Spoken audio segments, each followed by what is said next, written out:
Assalamualaikum. Assalamualaikum. Jumpa lagi dengan saya Nurul. Dengan saya Aru. Kita ketemu lagi di Ide Gue. Ide gue. Oke. Apa kabar, Bu? Baik, baik. Sehat ya? Sehat. Masih tetap semangat Tetap untuk semangat. terus sharing. Iya, sharing dengan ilmu ya. teman-teman di luar sana. Di luar. Oke. Masih Kamu ada sendiri yang gimana? nungguin? Sehat? Ah? Kamu sendiri sehat? Alhamdulillah. Sehat selalu ya? sehat dan Selalu selalu sehat. semangat. Tetap gitu semangat. ya. Iya, alhamdulillah. Iya. Memang kondisi pandemi ini yang penting kita sehat lah Iya, ya. iya. Masih harus tetap survive ya. Karena Survive. sepertinya akan masih terus Iya, berjuang. berjilid-jilid mungkin ya. Oke deh, teman-teman di rumah semoga sehat ya. Iya. Tetap terus semangat untuk nyaksiin dan nungguin ide-ide dari kita selanjutnya. Untuk ide sekarang kita mau bahas tentang apa ya enaknya?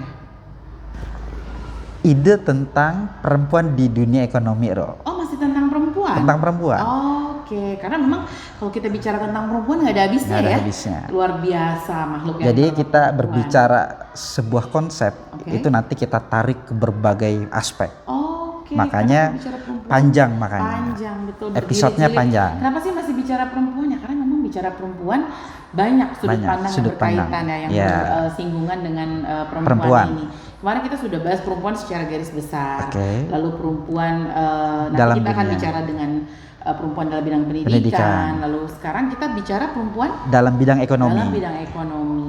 Nggak kalah menarik dengan Nggak kalah konten-konten enggak sebelumnya. dong. Iya, nggak kalah menarik. Oke, langsung aja. Langsung aja. Gimana sharingnya Aru tentang perempuan dalam ekonomi? Gimana Oke. Aru? Langsung aja. Ada sebuah buku yang ditulis oleh Marcelina Nope. Dia menulis tentang jerat kapitalisme atas perempuan. Apa hipotesis yang dia sodorkan itu? Bahwa perempuan lemah secara ekonomi karena perspektif historis, perspektif sejarah yang membentuknya. Apa itu? Yaitu kapitalisme ekonomi. Jadi kapitalisme ekonomi di mana waktu itu laki-laki lebih menguasai resources ya, sumber-sumber daya ekonomi, sehingga laki-laki lebih dekat mengeksploitasi, mengakses sumber-sumber ekonomi tersebut, sehingga dia lebih mudah untuk bekerja ketimbang perempuan yang memang pada waktu itu lebih jauh, lebih berjarak lah dengan sumber-sumber ekonomi, dengan resource daya tadi. alam tadi ya. Iya. Oh gitu. Nah, ide ini tujuan kita adalah untuk mendorong perempuan agar juga sebagai pelaku ekonomi, homo economicus, kira-kira begitu. Tidak hanya sebagai penikmat pasif, Penikmat ya. penikmat pasif dari setiap bulanan dari pasangannya, tetapi juga dia punya penghasilan sendiri dong. Biar dia tidak dianggap lemah oleh pasangannya. Oke, Kira-kira dan yang paling begitu. penting, dia juga pastinya akan punya kepercayaan diri sendiri Iya, dengan dia betul. menjadi pelaku ekonomi. Iya. Oke, kita akan fokus di sini bagaimana perempuan dari sisi ekonomi tadi.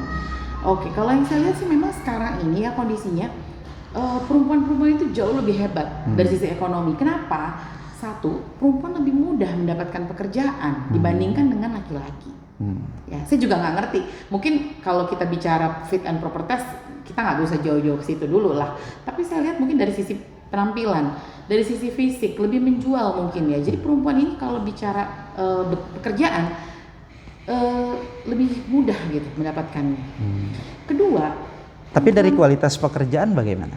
ya kalau dari kualitas ya tinggal kita lihat aja, misalnya gini, di bank ya sales marketing nggak kalah perempuan itu justru banyak sekali gitu, apalagi perkantoran memang back office gitu.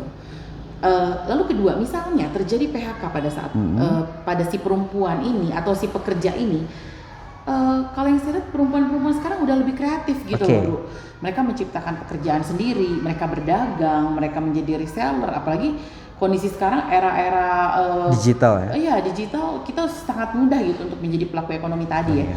Dan khususnya untuk perempuan yang saya lihat kita sudah bergeser tuh, yang tadinya kita sebagai penikmat gitu ya usaha menjadi pelaku usaha gitu. Yang tadinya sebagai konsumen sejati ya, sekarang hanya jadi minta, ya gitu hanya nunggu. hanya nunggu. Kalau sekarang dia produsen sejati ya. bahkan banyak yang jauh penghasilannya lebih dari suaminya. Oke. Nah ini saya teringat nih Ro, ada sebuah tulisan yang provokatif ya bahasanya. Dia bilang begini, karena perempuan memiliki basic keibuan sebagai penjaga dan pengasuh anak, Maka ketika dia memegang sebuah jabatan atau profesi, kualitas pekerjaannya jauh di atas laki-laki. Ini kan keren ya. Karena ada sense itu tadi ya. Karena ada sense tadi. Misalnya, ketika ada pekerjaan sulit, karena perempuan sudah biasa menghadapi anak-anaknya yang nakal dan lain-lain, maka dia sudah biasa tuh. Dan artinya menyelesaikan, lebih gitu siap. Ya? Nah itu, lebih kan siap. itu keren tuh. Nah itu. Jadi menurut saya ya memang perempuan sama dia, bahkan dia bisa lebih unggul tadi sebagai pelaku ekonomi. Dia tidak lagi sebagai konsumen sejati, penerima pasif, tetapi dia memang harus turun langsung, dan dia harus menguasai resources ekonomi tadi.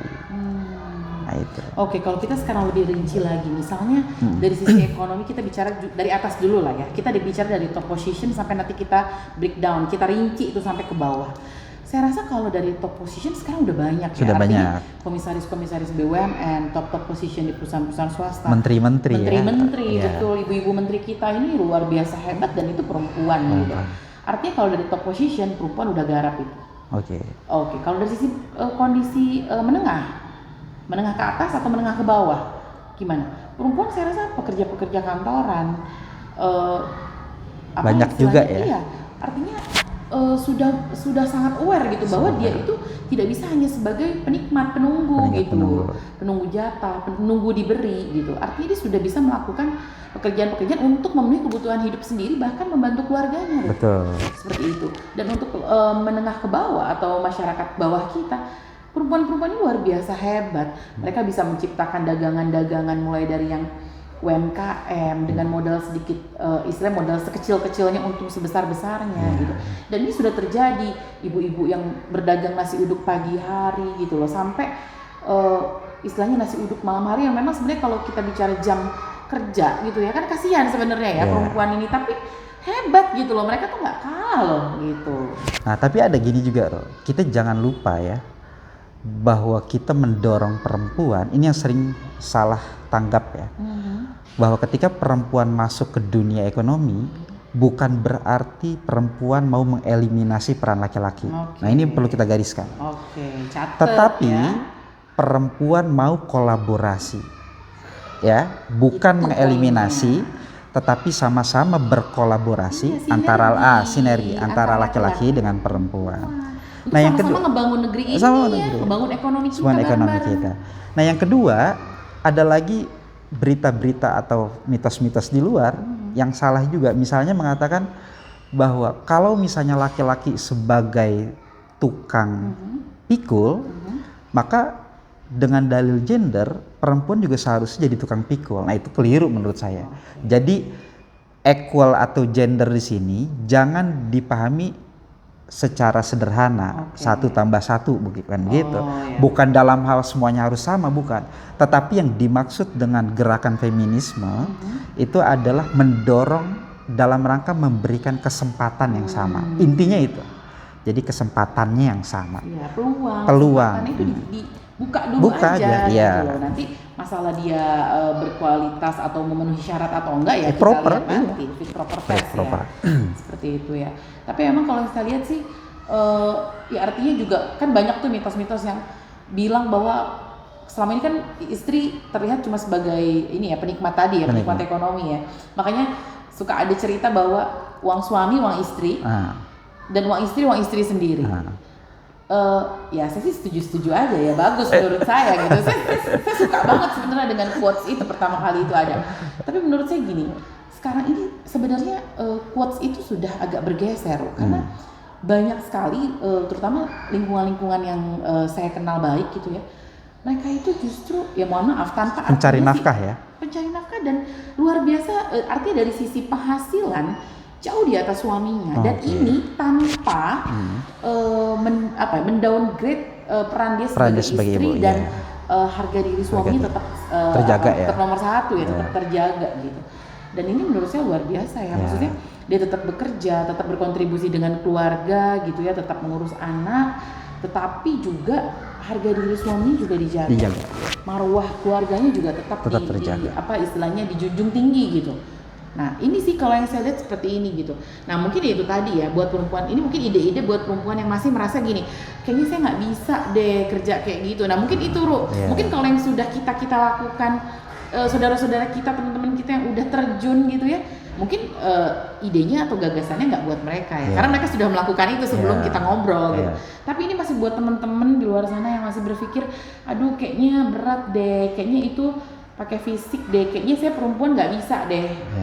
Please teman-teman bangun, teman-teman sadar bahwa kita perempuan nggak kayak gitu loh, kita nggak kalah loh melakukan hal-hal besar di luar sana, terutama yang berkaitan dengan ekonomi tadi ya, resources ya, penguasaan. Nah artinya teman-teman juga ayo dong, kalau memang sukanya dengan mungkin ada yang dia lebih senang apa ya istilahnya ekonomi dari sisi dia menggalakkan UMKM. Nggak apa-apa, nggak apa-apa. Bisa memang ya. Karena kan kalau kantoran berbagi dengan keluarga ya. Keluarga ya, nggak apa-apa.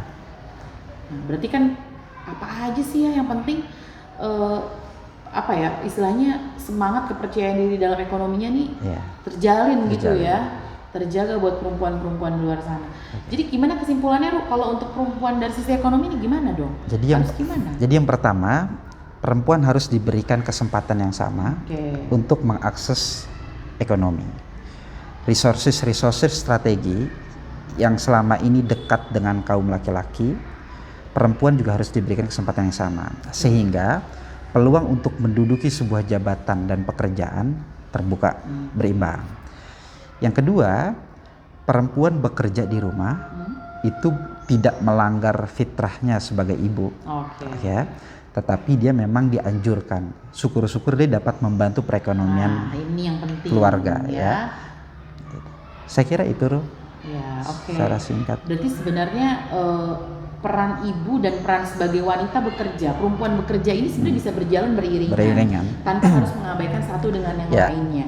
Tetapi bagaimana komitmen kali ya, komitmen si perempuan ini untuk bisa membagi waktu dengan baik, untuk bisa tetap mengutamakan keluarga, tetap karir pun jalan, bisnis jalan, usaha jalan, tapi keluarga juga tetap gitu ya. Anak-anak tetap berprestasi. Nah ini sebenarnya tantangan yang berat buat perempuan ya, tapi menurut saya perempuan bisa melakukan itu. Saya percaya perempuan bisa melakukan itu. Harus. Iya, karena memang perempuan-perempuan sekarang udah hebat sih kalau saya lihat. Artinya banyak pekerjaan-pekerjaan yang sebenarnya tadinya gini, saya pikir itu hanya bisa dilakukan laki-laki karena memang pakai fisik ya. Sekalipun memang equal tadi bukannya laki-laki bisa manggul, perempuan bisa manggul, nggak begitu gitu. Tapi kayak misalnya banyak transport online sekarang perempuan itu banyak perempuan malam-malam mereka masih bekerja, artinya ya nggak kalah, perempuan tuh hebat gitu. Jadi ya buat perempuan-perempuan di luar sana yang masih berpikir bahwa kita nggak bisa melakukannya, ini pekerjaan bukan buat kita, ini kayaknya nggak cocok buat kita, mungkin kalian harus berpikir ulang, kalian harus meninjau kembali bahwa sebenarnya kita perempuan mampu kok berkontribusi dalam ekonomi di negara ini, mulai dari hal yang kecil hingga hal yang besar. Berkolaborasi dengan laki-laki. Berkolaborasi pastinya, bukan mendowngrade atau menjatuhkan satu dengan yang lainnya, tetapi kolaborasi dan sinergi untuk membangun perekonomian negara gitu ya. Gitu aja untuk perempuan dalam ekonomi. Kita tunggu like, komen ya, siapa tahu ada masukan-masukan buat kita untuk ide-ide berikutnya. Kurang lebihnya kita mohon maaf ya apabila di konten ini di perempuan dalam ekonomi ada hal-hal yang mengganjal atau kurang berkenan buat kalian semua. Terima kasih, kurang lebihnya mohon maaf. Wassalamualaikum warahmatullahi wabarakatuh.